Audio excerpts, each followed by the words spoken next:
From Indianapolis, with an eye on every corner of the state. This is IBJ Media's Inside Indiana Business with Gerry Dick. Presented by Elevate Ventures, Ice Miller, and Indiana University. The City of Pride and Progress riding a wave of big growth. Greenwood's emerging downtown district. Millions of dollars going into innovation along the I-65 corridor. And what's next in the pipeline? I love it. From my head down to my legs. A throwback to the mid-90s when a dozen eggs cost less than $1. Now sticker shock in the dairy aisle. What's driving egg prices so high, and when will they come down? And see how a Hamilton County-based company is expanding its paw prints in emergency pet care. Hello and welcome to Inside Indiana Business. I'm Gerry Dick, coming to you this week from the Greenwood Fieldhouse. This is one of the newest gyms to open in the City of Pride and Progress. Johnson County's largest city undergoing really a historic transformation. A sleeping giant reinventing itself into a thriving live, work, play spot in central Indiana. From the $9 million spent to turn this former middle school into a downtown hotspot for recreation, to the Madison right next door, an $83 million housing, restaurant, and retail project poised to serve as a major game changer for this city of 64,000.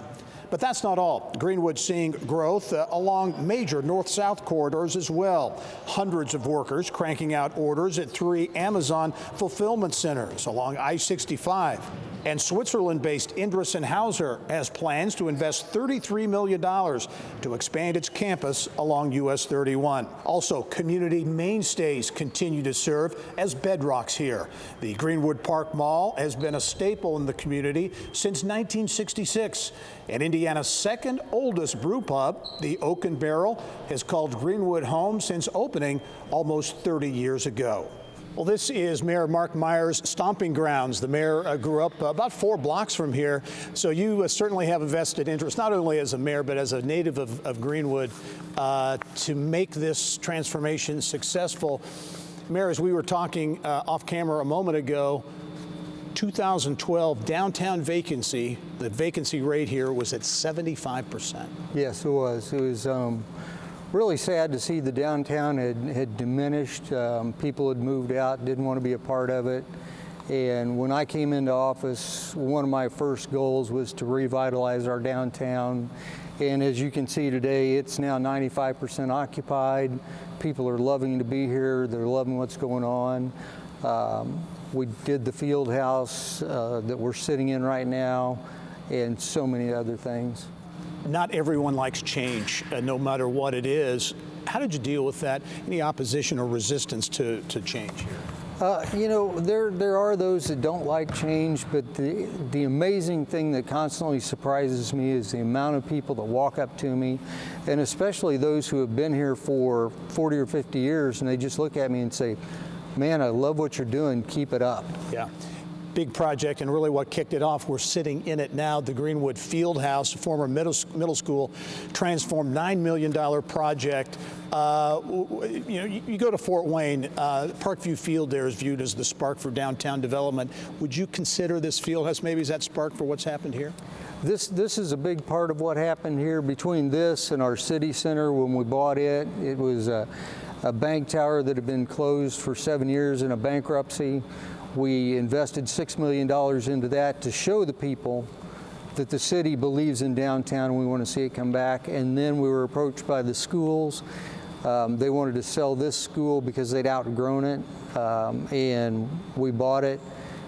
We had a plan, put that plan together, and we're seeing that happen now. Residential living in essentially downtown Greenwood is a big part of this too. Yes. Now you got some big projects going on right now. Why were you confident that people would latch onto this? As we started revitalizing the downtown area with the city center itself, and then we started redoing Madison Avenue, putting in actual walking paths, bike paths, rain gardens, redoing the look. and also helping the businesses with facade enhancement grants. And we did a project called Grow Greenwood to help all the businesses on Main Street and Madison Avenue. Those businesses and residents started really exploding again with people moving in, revitalizing everything, and it just proved to us that people want to be downtown. And the businesses that we have now are just growing every day. You see the people wanting to be downtown, and we knew that if we added this project, the Madison, which is surrounding us, the Madison will be 329 luxury apartments, plus 18 townhomes, and about 45 condominiums that are for sale product. We know people are going to fill those up quickly. As you look at the economic impact, and I think from an economic standpoint, but also the ability to attract people, attract business who might want to invest here, how do you calculate that? We look at the businesses that we currently have coming, and 12 years ago, when we came in office, we were begging to bring business into Greenwood. Now we're at a point where we can pick and choose who we want, what we want. This area here also has 16,000 square feet of commercial space that'll be for lease, and we'll be able to work with the owner to select just the right companies to come in and to continue to make Greenwood a better place to live, work, and stay. And we'll look at one of those companies making a major investment here in Greenwood a little bit later in the show. Greenwood Mayor Mark Myers, thanks for joining us. Thank you. All right. Well, one of the big landmarks here in Greenwood, no doubt, is the Greenwood Park Mall. Well, it opened as an outdoor mall in the 60s, Greenwood Shopping Center.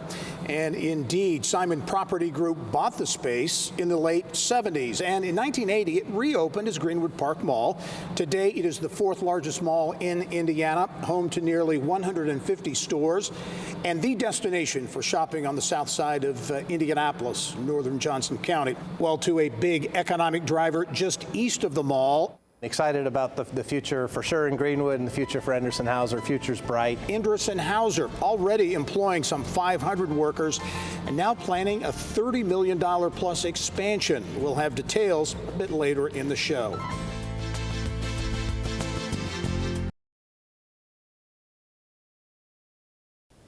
Well, similar to the urgent care clinics popular for people in our family, Fishers-based VetCheck Pet Urgent Care Centers want to provide the same convenience for furry family members, not just in Indiana, but across the country. This is the Health reporter Kylie Valletta is here with more. Kylie. Well, thank you, Mary Rachel. VetCheck has 2 locations on the north side of Indianapolis, a Bloomington clinic in the works, and is now looking to open 250 new centers. Dr. Siva Nalabodu says the clinics fill a need that every pet owner can relate to. Fluffy may have a small emergency outside of vet business hours, leaving the emergency hospital as the only option.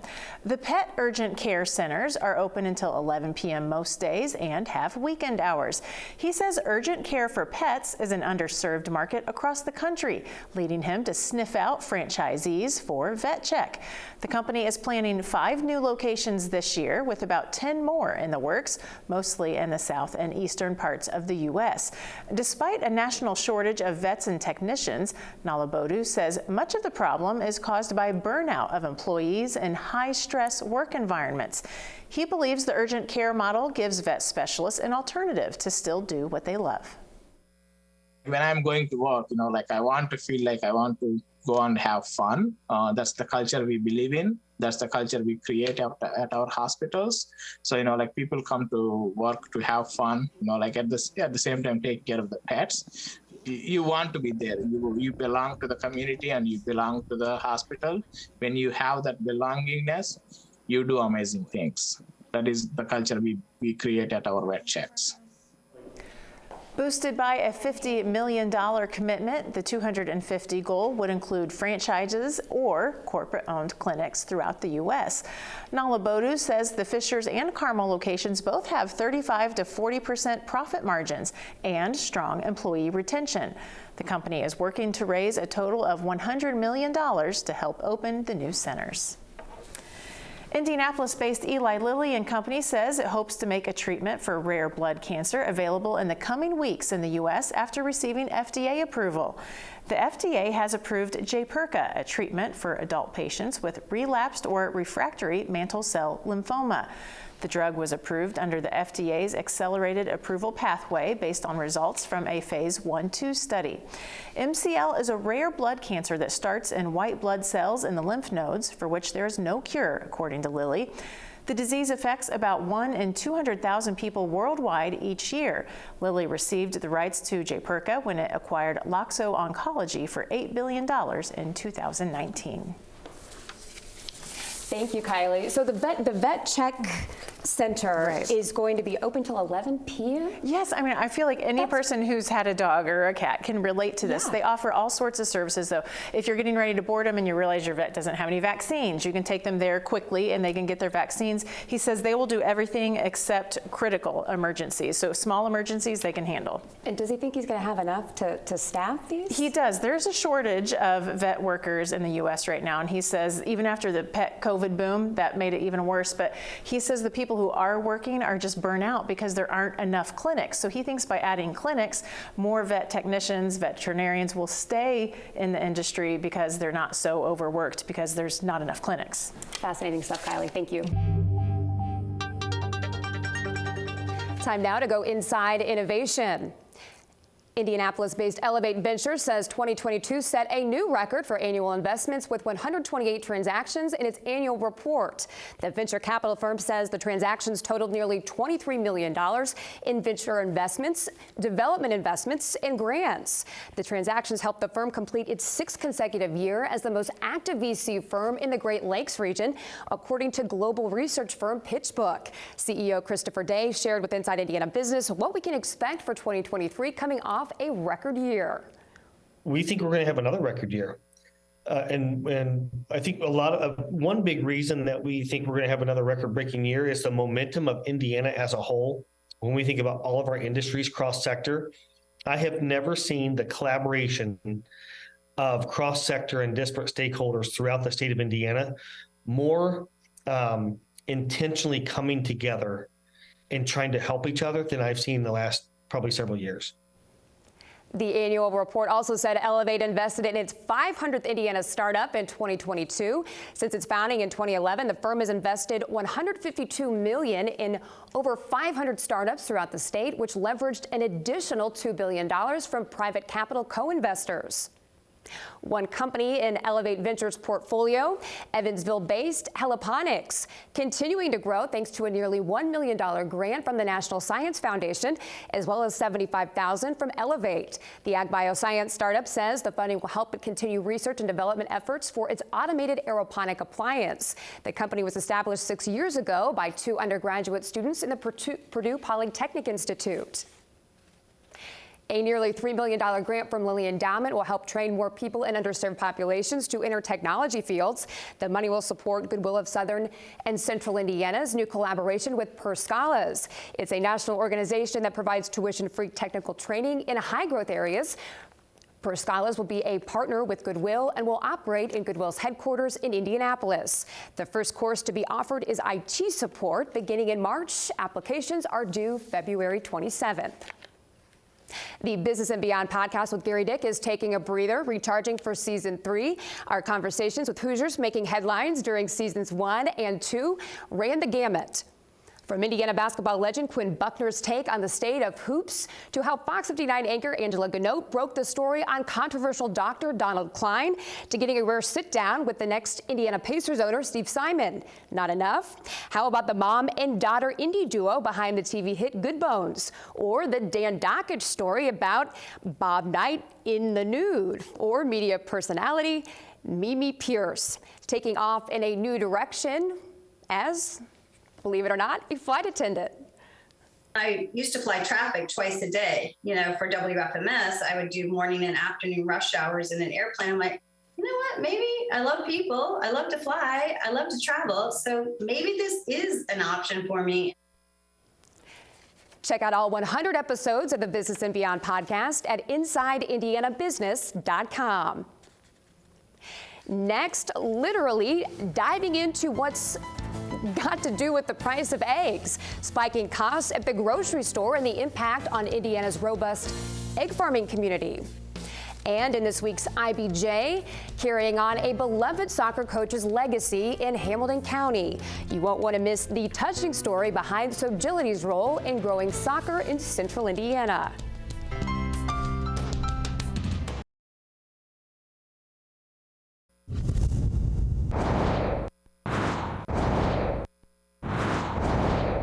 Here's what's making news around Indiana, brought to you by the Indiana Association of Realtors, Indiana's 21,000 realtors, the neighbors you know, the experts you can count on.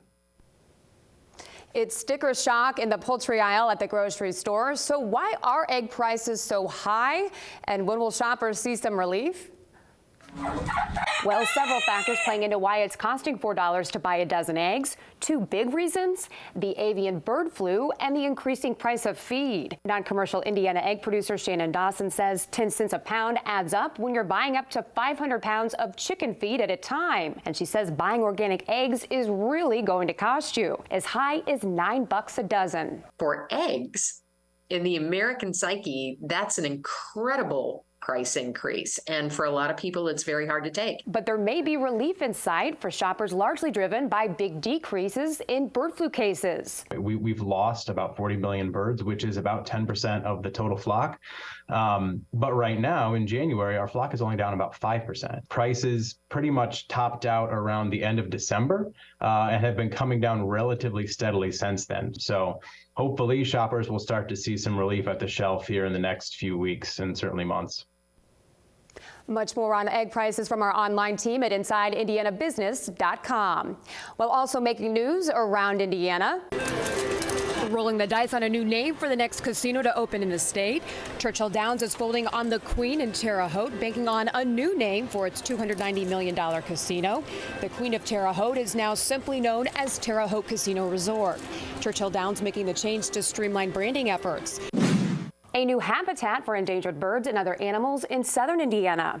The state chapter of the Nature Conservancy closing on its biggest land deal in 25 years, buying 1,700 acres near the Patoka River National Wildlife Refuge. The $650 million South Shoreline double track project on track. Construction work on all the rail project about half done and on course to open next summer. The city of Portage sits along the South Shoreline, and officials there looking to create a maker space at the former U.S. Steel training facility. A new look for Fort Wayne skyline. A new sign now lighting up the top of Electric Works, the city's new mixed-use innovation district.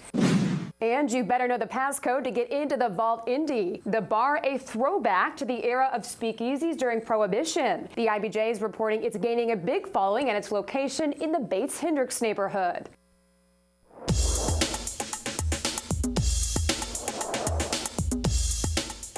It's time now for Eye on Education, a new partnership between Ivy Tech Community College and Guild, a career opportunity platform, will benefit not only businesses, but also adult students. Guild provides employers with additional options for personal and professional growth. Guild matches higher education needs of employers and employees with predetermined programs offered through Ivy Tech's online platform. Many employers pay all or a portion of their employees' tuition and fees. Trine University has named who will replace President Earl Brooks when he steps down as president after 23 years at the university in Angola. John Shannon has been named the 17th president effective June 1 of this year. He currently serves as Trine Provost and Senior Vice President. He came to Trine in 2007 after serving at the Defense Language Institute Foreign Language Center in California.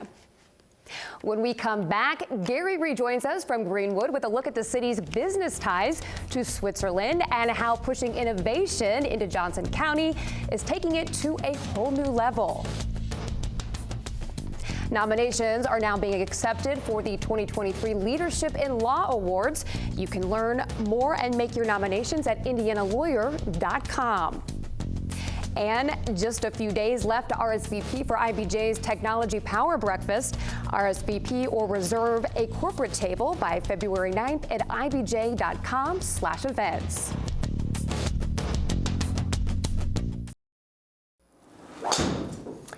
I am back in Greenwood at the Greenwood Fieldhouse. Golf simulators, hitting bays, part of a $9 million renovation of a former middle school, creating the Greenwood Fieldhouse. Well, certainly investment in residential, retail, and other downtown amenities, only part of the economic development story in Greenwood. The city also cashing in with one of its global economic partners, Swiss-based Inderes & Hauser, planning to invest some $33 million into an innovation center next to its U.S. headquarters at the south end of Greenwood. It's an expansion that Inderes & Hauser says will add nearly 150 high-paying jobs. Todd Lucy says it will also create an innovation center geared to younger residents to potentially lure them into the industry at some point. We started talking to educators to say, you know what, even the middle school and even elementary school. So one of the things that's going to be in our new building, we have in our existing building today, but it'll be much larger, is this innovation lab. So working with Purdue University and INMAC, who've given us grants and sponsored some of that, we can attract even elementary school students, get them involved in 3D printing and some robotics things and doing some programming of things. It's really cool to see the faces of those young kids get interested in this kind of work, because I think it spawns the kind of thing we're looking for, which is getting a diverse group of talent so we can look at being even more creative, being more innovative. The earlier we can get kids involved in that, the wider the population set we can get attracted to our industry. I think the Greenwood community with what Inderes & Hauser has done in this space is big for us. We've got employees already looking for homes down here, which is a big thing. Where we're at on the west side, you know, this gives us a lot more space to grow. We're landlocked where we're at, so it doesn't quite work in that area. Just is not sufficient for where we need to be long term. So this will work out much better. What they're doing here locally with the schools, and you know, they talked about the K through 12 piece, is big for us to piggyback on. So it's a big thing to be down here with the Inderes & Hauser family. Inderes & Hauser says this will also be a net zero energy facility, one of the largest in the United States. Should also note the company seems to like Greenwood just fine. This is its fourth expansion since opening here. Well, that's all the time we have for this week's edition of Inside Indiana Business from Greenwood. Thanks for joining us. We leave you with images of this Johnson County city. We'll see you next week.